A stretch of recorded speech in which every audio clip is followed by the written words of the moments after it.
What's up, guys? If you're new to this channel, this is the Marlin 6. It's made by Trek, and I think this bike is an all-around fantastic bike. Like, if you're looking for a good commuter bike that can handle some trails here and there, this is the bike for you. Like, if your riding varies between street and trail and commuting to work, like, this is the perfect bike for you. And you can also, there's another guy that puts out videos on this Marlin 6, and he loves it. He puts out really great reviews. We're two different people because I mostly ride trails, so I think I get a different, impression on this bike because I only ride trails. But I mean, this bike most certainly can take the beating on the trails. So I wanted to make this video because this bike is extremely affordable. And if you're on a budget and you're not looking to spend over $700 on a mountain bike, this bike only costs $650, which is extremely affordable. And I think it performs past its price. So if you're in that range, and even if you're looking to just do trails and the same riding that I'm doing, I would get this bike because this bike has potential. And I just want to run you guys through on what I personally would upgrade on this bike to make it a fully trail capable bike. So I think the first thing I would upgrade on this bike would have to be the forks. These forks are just, budget forks. Given the price, I mean, they kind of match the bike, but you'd be surprised how much better a bike feels with a nice pair of forks on it. And you could probably find a decent pair of forks that are used online, and it would still feel better than the forks that come stock on this bike, because a brand new pair of forks, you could be paying $400 to $500 for a brand new pair. So I would recommend looking for a used pair. Just make sure it fits the bike. It's got all the proper dimensions on it. So you'd really appreciate a better pair of forks on this bike for the trails. And that itself would make this bike feel 100 times better. I mean, like I said, you'd be impressed on how much of a difference that would make. The next thing I would upgrade on this bike would probably be the drivetrain there. So this is a 2x8, and I mean, it's got good gear ratio on it, but I'm just not a fan of the 2x up in front.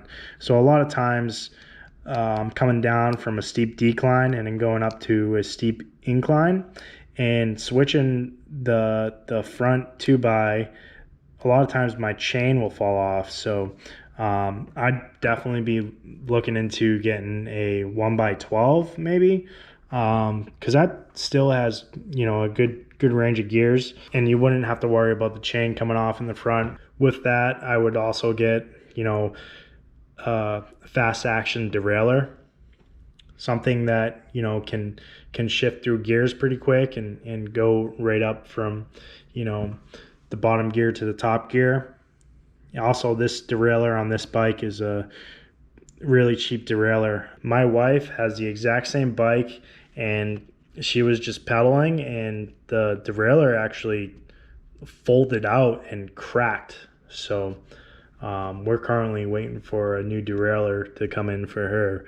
But yeah, this is something that I would definitely upgrade after the forks. And then after I have those two things, I mean, the next thing I would probably get is a dropper post.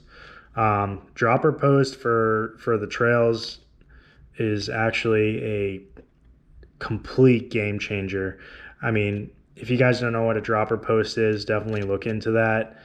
It's probably going to be around $200, but it's definitely a complete game changer. I mean, whoever invented the dropper post is probably making millions of dollars, because that thing is something else.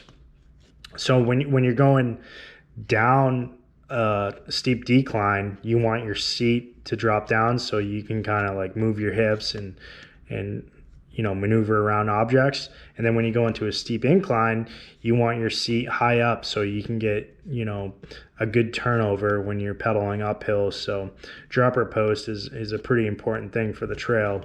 Another important thing that I would definitely upgrade is the tires. So these tires are perfect for a little bit of everything. Like they do really good on the street and they do pretty well on the trails. But if you're just riding trails, you would definitely want something that is a little more grippy. These tires, they have good grip to them, but you could get something that has a little more tread to it and can grip the trails a little better. Don't get me wrong, these tires are really good. I really like them. I like how they're kind of universal. You can go on the road and in the trails, and they feel pretty good on the road, but I would definitely get a much grippier set of tires for the trails. And then aside from that stuff, like, the small, simple stuff would be, grips. I really like these grips because, again, like the tires, they're pretty much just made for everything. And if I want to ride the trails, I can fully grip them. Or if I'm just trying to do a nice cruise, like I can just relax my hand on that little flap there, which is something that I really like about these grips. But if I'm using it just for trails, there's no reason to have that flap there. So I would probably get a new pair of grips. Next would be a seat. I mean, this seat, it's a good seat. It's probably super light because it's so small, but it kills my groin if I'm riding 2 days in a row. This seat just like destroys me. So I would get something with a little gel in it, maybe. The seat is pretty hard. All right, guys. So that there is pretty much everything that I would upgrade on this bike to make it a fully trail capable bike. I mean, if you get all that stuff done to it, this thing will be a really, really nice trail bike.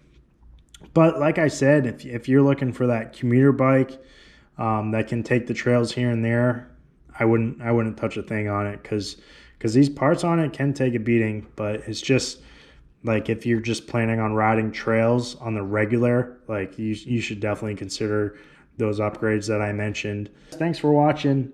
If you're into this video, please give it a thumbs up.